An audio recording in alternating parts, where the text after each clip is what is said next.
Pag ba namatay ang tao, pag aalis ng kaluluwa, may damit ba siya? Wala. Glorified body ang tawag dito.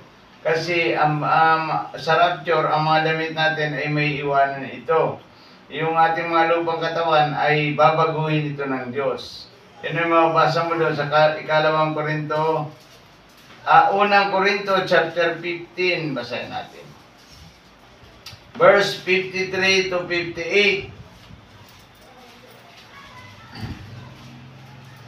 Basahin natin, Mako, ha? Tingnan natin, ha? Sige.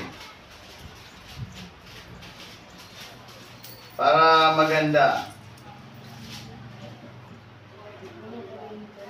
Unang Korinto chapter 15, verse 53 to 58.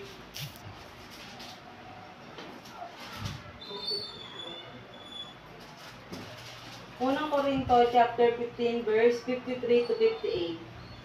Sapagkat itong katawang nabubulok ay dapat mapalitan ng di nabubulok at ang katawang namamatay ng di namamatay.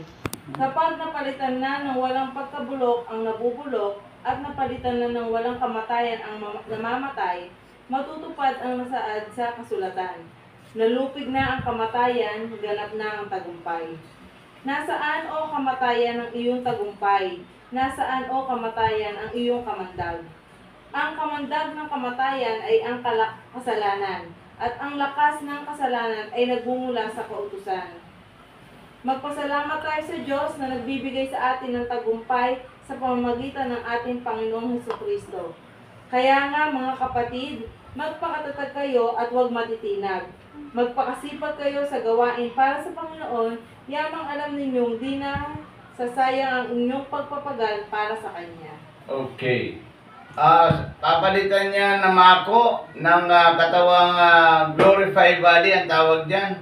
Papalitan ng ang ating katawang nabubulok ito ay papalitan ito ng Panginoon ng katawang hindi nabubulok para panlangit. Ganon din ang papasok sa impyerno, Mako, papalitan din siya ng katawang pang-impyerno. Yung kaluluwa niya ay papalitan. Yung kaluluwa po natin, yung nagsasalita, yan ang kaluluwa. Yung nagsasalita na yan ang kaluluwa.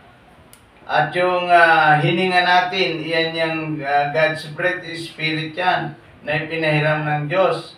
God's breath ang tawag dyan. And then yung nakikita ninyong ito, physical body, ito ay katawang lupa. Alikabok. Ngayon, yung alikabok na yon, iyon ay pupunta sa sementeryo at yung kaluluwa natin ay dadamitan ng katawang panlangit. Ngayon, Mako, pag ikaw ay papasok sa langit, ay wala ng damit. Naiwan natin ang lahat ng mga damit dito. Lahat yan may iwan.